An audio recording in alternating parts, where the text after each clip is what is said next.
So this isn't news to you if you have somebody in the next cubicle that has this problem. But a new study is out, and it has to do with those employees talking politics again. 1 in 3 employees talks more about politics than work. Really? Michael Ray Newman, business strategist with Fox News Radio, joins us on the live line. Good morning, Michael. Thank you for taking the time.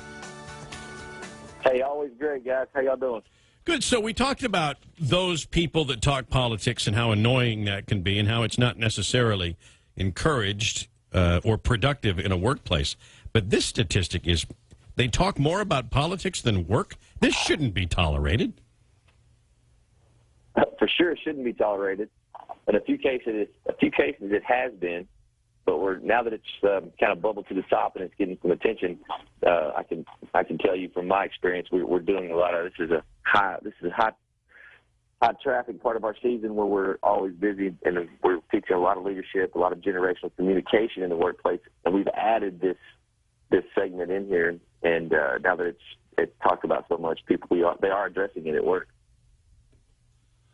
Well, my job is to cover politics, and that's what I do, and I avoid talking about it at all costs, though I do hear a lot of conversation about it, but it was talking about people spending hours a day talking about politics. I mean, it's my focus, and I don't talk about it hours a day. What are they talking about? Yeah, I don't see how you can talk about something hours a day, because even on the cable news channels, they say the same thing every 30 minutes. So right. It's tough to talk about it hours a day. I would think that it's obsession. What we've seen is, and we haven't seen it in our surveys come back. We've actually added a part in our surveys about this at work, and we haven't seen the big bubble up. But they're saying they're seeing it in the workplace, and a lot of times they're getting HR involved. And HR involved, and they're starting to make some mandates of just the political correctness of don't talk about it.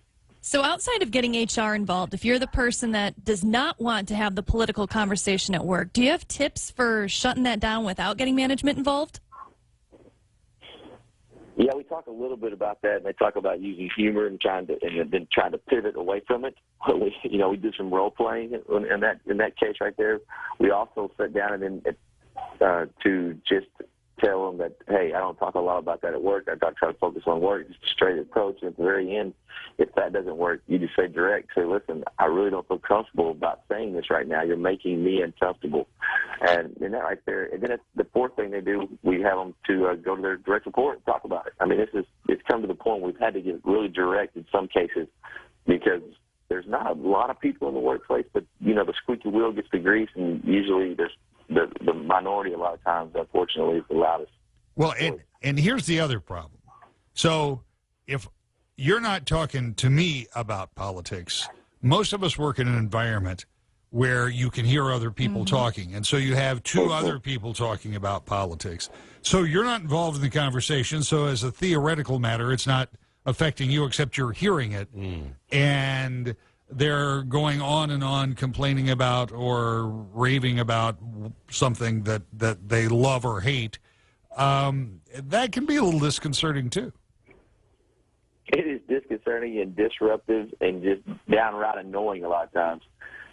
What we've suggested is either shut the door, but when you're in a cubicle and you're in an open area, put your earbuds in and try to drown out the static and the noise. But you know what the old adage, what is old is new again, really. The two things you do not talk about at work. That used to be a practice, and it would be politics and religion, right? We might need to go back to that. And there you go. Michael Ray Newman, business strategist. Thanks so much for your time this morning. And always great. Eli Wallach. Eli Wallach? Yeah, he also played Mr. Freeze. Wood Radio News Time, 7:42.